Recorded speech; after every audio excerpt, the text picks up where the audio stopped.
निमिया का पेड़ जीनी काटे हो बाबा, निमिया बसेरा चिड़ैया हो, बिटिया जिनको दुख दे बाबा, बिटिया त जैसन चिड़ैया हो, बिटिया त जैसन चिड़ैया।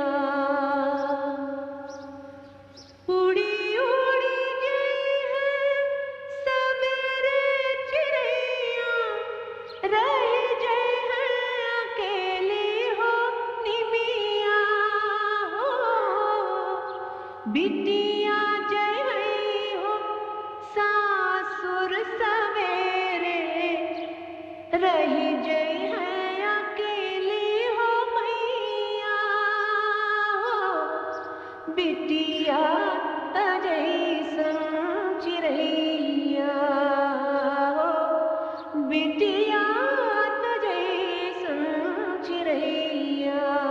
हेलो दोस्तों, मैं हूं अखिलेश और आप देख रहे हैं अखिलॉजी। दोस्तों, मैंने फिल्म देखी सूरज का सातवां घोड़ा, और पूरी फिल्म देखने के बाद मैं सिर्फ इतना कहूंगा कि ये एक ऐसी फिल्म है जिनकी रुचि साहित्य में है, या वो देखते हैं कि ऑब्जर्वेशन जिनका अच्छा है, उन लोगों के लिए फिल्म है। और मेरी बात करो तो मेरे को ये फिल्म पसंद आई। कहानी तो सत्य और असत्य का अजीब मिश्रण है, जिसके जरिए इंसान जो है, जो बनना चाहता है, जो बन सकता है, सब एक ही माध्यम से दर्शा सकता है। लेकिन फिर भी कोई ना कोई चीज है जो आगे बढ़कर हमें रोशनी की ओर जाने की प्रेरणा देती है, और हम उसी तरह आगे बढ़ते जाते हैं जैसे जैसे 7 घोड़े सूर्य को आगे ले चलते हैं। और जो इन घोड़ों में सबसे छोटा होता है, सबसे पीछे वाला घोड़ा, उसे भविष्य का घोड़ा कहते हैं। सूरज का 7वां घोड़ा। पसंद इसलिए आई कि थोड़ी अलग थी। साउथ फिल्में, एक्शन फिल्में, हॉलीवुड फिल्में देख देख के थोड़ा सा टेस्ट एक जैसा ही हो गया था, तो हल्का सा ब्रेक लेके ये रिलैक्स वाली मूवी है।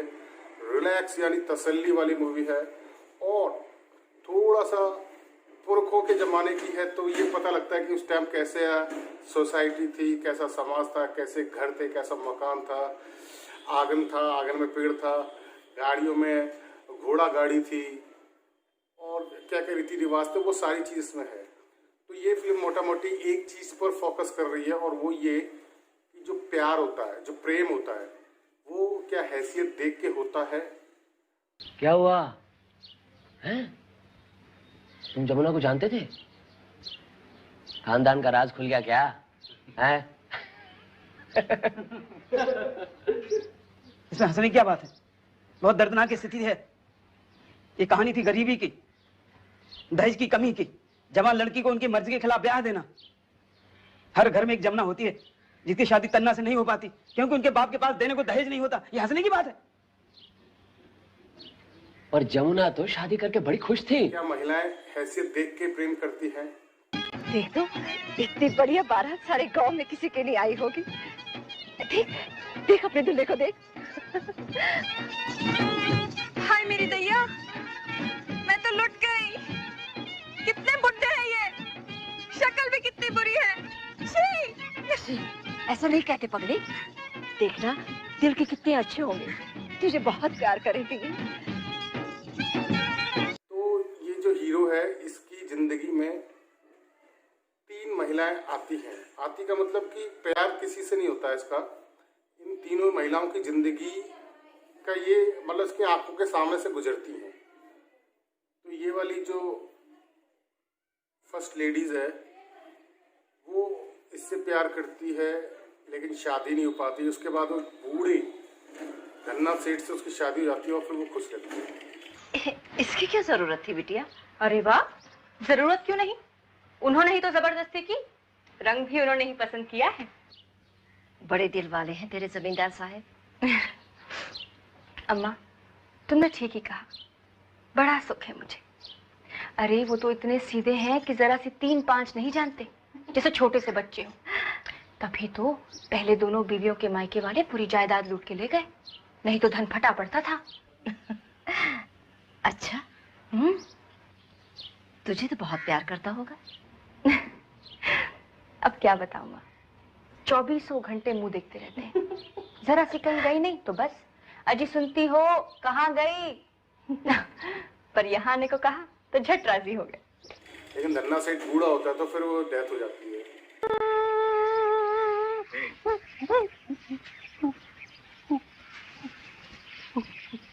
रामधन, जमुना,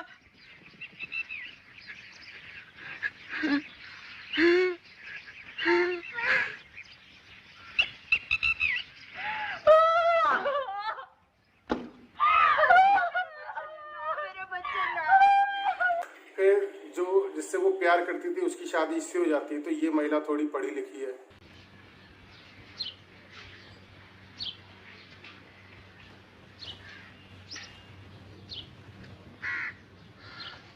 कौन मानेगा कि आप इसकी माँ हैं? आप तो इसकी बड़ी बहन लगती हैं, और वो भी कुछ ही साल बड़ी। कैसी मजाक करते हैं भाई साहब आप भी, कोई सुनेंगे तो क्या कहिए। तो बात पक्की समझे, हमारी होने वाली बहू अपनी पति की खातिर पढ़ाई छोड़ देगी।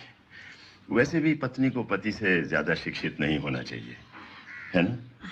जैसा आप ठीक समझें, लेकिन भाई साहब समस्या ये कि देखिए हम अकेले हैं, शादी का पूरा इंतजाम कैसे करें, और फिर जनाती बाराती की देखभाल, दहेज जुटाना, और उसके बाद ये है कि घर में कोनो आदमी भी तो नहीं जो भाग दौड़ कर सके। अरे मैं हूं ना, तुम फिक्र मत करो, सब मेरे ऊपर छोड़ दो, मैं पूरी देखभाल करूंगा। वो कहती है कि काम वाम कुछ नहीं करूंगी, ऐसे वैसे। ये क्या, तुम अभी से पेट से हो? इतनी जल्दी? माँ के कहने पर चंडी के मंदिर में आए ज्योतिषी के दर्शन करने गई थी। ओह, तन्ना भी गए थे साथ में? उनकी तो बात मत करो, उनके पास मेरे लिए समय कहाँ है। तो बिना अपने बाप से पूछे एक उंगली भी नहीं हिला सकते। और वो बहनें तो शादी करके चली जाएंगी, उसके बाद सिर्फ तुम्हारा ही राज होगा, है ना? जचकी के लिए माँ के पास जा रही हूँ, उसके बाद यहाँ लौट कर नहीं आऊंगी। तो वो हीरो से प्यार करती थी, पर हीरो नहीं करता था। देख के पता नहीं मुझे कैसे लगने लगा। वो सीन है ना जहाँ पे शादी के बाद पारो पहली बार मनोरमा से मिलती है। उसकी शादी इससे हो जाती है। फिर उसके यहाँ जो काम करता था इसके पिताजी, उसकी नजर इस पे पड़ जाती है। ये बेच खाएगा, हराम की खाएगा, हराम की। सुना कैसी मशीन कैसे जबान चला रही है बाबू ये। क्या मैं इसका चाचा नहीं हूँ? मैं इसकी भलाई नहीं चाहता क्या? अरे बड़ा चाचा बनता है, इसलिए मुझे पाल पोस कर बड़ा किया था कि भड़वागिरी करे। बाबू इसकी नजर में खोट आ गया है, खोट। पर मैं किसी से डरती नहीं, ये चक्कू है ना मेरे पास, चक्कू।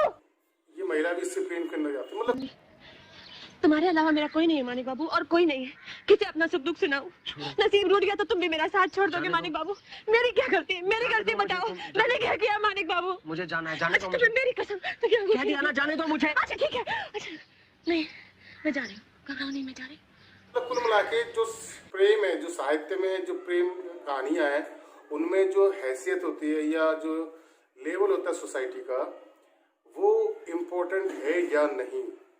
तो नॉर्मली प्रेम में आपने देखा होगा, विद्रोह होता है तो माँ बाप अगेंस्ट में होते हैं, शादी के अगेंस्ट में क्यों होते हैं? आर्थिक विषमता के कारण, मीन्स जो अमीरी और गरीबी की जो रेखा है उस वजह से। इसमें फिर कास्ट सिस्टम भी आ जाता है, हैसियत भी आ जाती है, समाज में किसका कितना बड़ा रुतबा है ये भी चीज आ जाती है। तो वो सारी समाज, एक मतलब पूरे समाज का ढांचा एक प्रेम कहानी के माध्यम से इस फिल्म में दिखाया गया है। क्या जयशंकर प्रसाद की देवसेना टाइप मिल सकते थे? लेकिन जीवन में अधिकांश नायिकाएं जमुनाई होती है, 99%। लेखक को आदर्शवादी होना चाहिए। इसीलिए तो प्रेम पर आर्थिक प्रभाव की बात करता हूँ। खासतौर पे हम जैसे मध्य वर्ग के लोगों के लिए, हम जैसों के सपने और आदर्श तो बहुत जल्दी हवा हो जाते हैं। लेकिन व्यक्ति को अपने आदर्श के लिए लड़ना चाहिए। नहीं लड़ सकते, अतः जमुना की तरह हर परिस्थिति में समझौता करते जाते। सभी जमुना तो नहीं होते। ऐसे भी होते हैं जिनकी मर्यादाशीलता सिर्फ कायरता होती है। मसलन महेश्वर दराल का लड़का तन्ना। और बहुत सी लव स्टोरी ऐसी है जिनमें कोई निष्कर्ष ही नहीं होता है। तो इसमें ये रहता है कि क्या बिना निष्कर्ष की जो लव स्टोरी होती है उनका कोई मतलब होता है या नहीं होता है, और होता है तो क्यों होता है, नहीं होता तो क्यों नहीं होता। तो ये तुम लोगों ने अभी ना तो जिंदगी देखी है और ना ही ढंग की किताबें पढ़ी है।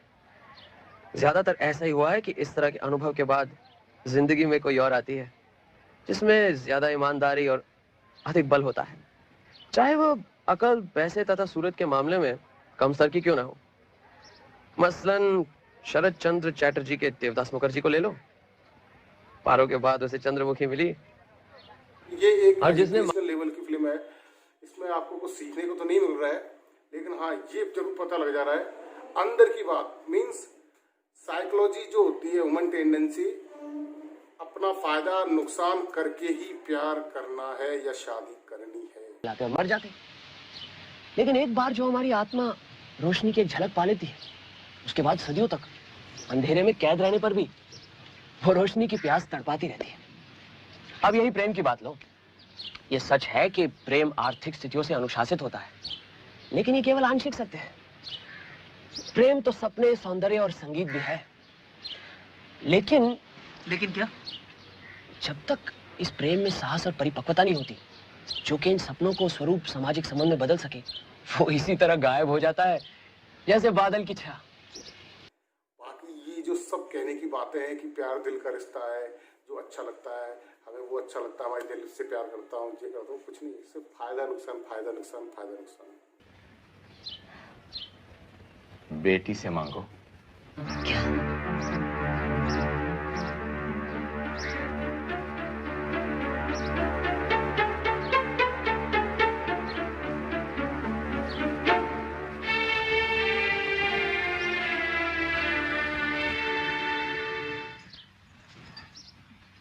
जमुना कहाँ चले गई?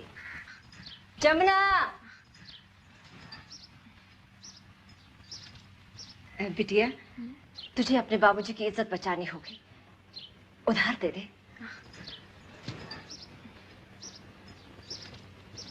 ये लो।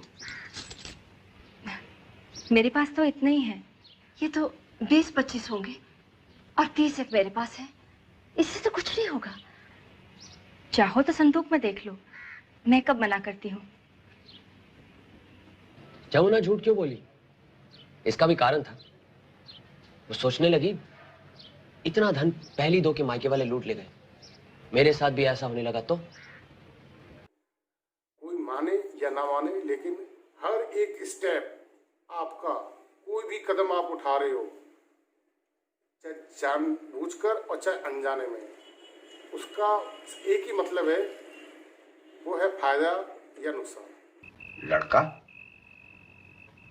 इसकी 2 बीवियां मर चुकी हैं, जमुना को तुम तीसरी बनाओगी। आज हुआ ये लड़का मेरी उम्र का होगा, इसे दोगी लड़की? दिमाग तो नहीं चल गया तुम्हारा? लड़का तिहाजू है तो कोई बात नहीं, मर्द और दीवार दो जितना हवा पानी खाते हैं उतना ही पुख्ता होते हैं। दहेज नहीं जुटा पा रहा हूं तो नरक में धकेल दें। दोस्तों बस इतना ही कहूं फिल्म के बारे में। जय हिंद, वंदे मातरम। है बिराजी में इनका मजाक बनाई दी। अजी हमरी मानो, हम तो ई कहे कि लड़के का कहीं ब्याह कर दो जल्दी से। हाँ हरामी साले, हमारा गोत्र नीचा है, जबान खींच के रख दूंगा। दहेज नहीं देंगे? अरे मैंने तो घर में टकसाल लगा रखी है, मेरे घर में जो 2-2 अनब्याही लड़कियां बैठी हैं उनका दहेज क्या इनका बाप लाकर देगा? और उल्लू के पट्टे अपने बाप का घर छोड़कर जाकर सास की गोद में घुसना चाहता है। मेरे सामने तो आकर जरा बात करें, ऐसा जवाब दूंगा कि अरे वो जमुना कहां की परी है, काठ की गुड़िया को साड़ी लपेट कर नौबत बजाकर अपने घर ले आऊंगा, लेकिन अपने बेटे को इन कमीनों के घर में कभी नहीं ब्याऊंगा। उल्लू का पट्टा।